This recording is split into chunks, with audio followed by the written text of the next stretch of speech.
किरणें इलेक्ट्रॉन की खोज। तो जब इलेक्ट्रॉन की खोज हुई तो ये पता चला कि इलेक्ट्रॉन जो है वो एक ऋणावेशित कण है। तो वैज्ञानिकों के मन में उत्सुकता जगी कि यदि ऋणात्मक कण उपस्थित है तो धनात्मक कण भी अवश्य उपस्थित हो। तो धनात्मक कणों की खोज करने के लिए फिर से विसर्जन नलिका प्रयोग को दोहराया गया और इस बार कैथोड को छिद्रित करके लिया गया, क्योंकि बार बार विसर्जन नलिका प्रयोग दोहराने पर भी धनात्मक कण प्राप्त नहीं हो रहे। तो जब कैथोड को ऋणात्मक लिया गया तो विसर्जन नलिका में क्या किया गया, 2 इलेक्ट्रोड लगाए गए, छिद्रित कैथोड और क्या लिया गया, एनोड। कैथोड क्या होता है, ऋणात्मक, एनोड कैसा होता है, धनात्मक। और इस विसर्जन नलिका से वैक्यूम पंप की सहायता से गैसों को निकाल के दाब क्या कर दिया गया, अत्यंत कम कर दिया गया। और इस विसर्जन नलिका में हाई वोल्टेज की करंट क्या किया, प्रवाहित कराई। तो जब करंट प्रवाहित कराई गई तो एनोड के पीछे वाली दीवार पर तो प्रतिदीप्ति उत्पन्न हुई ही हुई, उसके साथ साथ कैथोड के पीछे वाली दीवार पे भी प्रतिदीप्ति उत्पन्न हुई।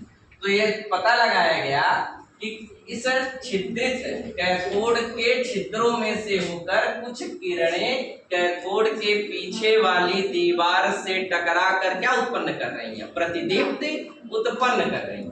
तो ये किरणें एनोड से नहीं निकली, जो गैसें इस विसर्जन नलिका में बची हुई थी, कैथोड किरणें उन्हीं को क्या कर दी, आयनित। तो जो आयनित कर दी, तो जो धनात्मक किरणें थी वह कहाँ आ गई, कैथोड की ओर आ गई। तो एनोड से उत्पन्न न होने के कारण इनको एनोड किरणें नहीं कहा जाता। कहीं अगर कोई कह रहा है एनोड किरणें, तो एनोड किरणें नहीं है, क्योंकि ये एनोड से उत्पन्न नहीं हो रही। इनका नाम क्या दिया गया, कैनाल रेज या कैनाल किरणें। क्यों, कैनाल का अर्थ होता है छिद्र, तो ये छिद्रों से होकर गुजर रही हैं, इस नाते इनका नाम क्या दिया गया, कैनाल किरणें। और जो भी कैथोड किरणों के गुण को ज्ञात करने के लिए प्रयोग किए गए थे, वही प्रयोग फिर से क्या किए गए, दोहराए गए।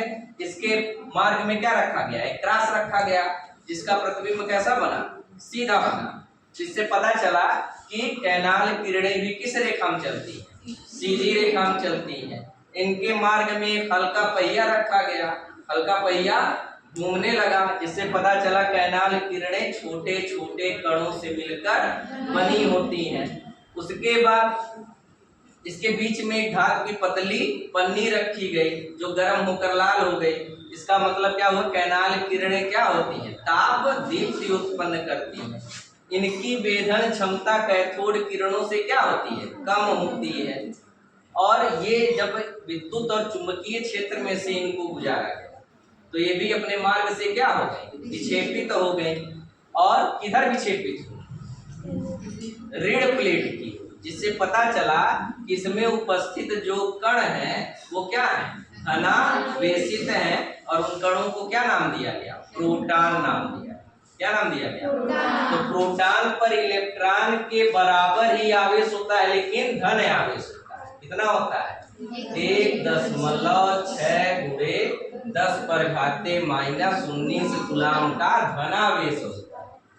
इलेक्ट्रॉन पर क्या था, ऋणावेश होगा, इस पर क्या होता है, धनावेश। और इसका जो द्रव्यमान होता है वो होता है 1.6 × 10⁻⁻27 किलोग्राम होता है।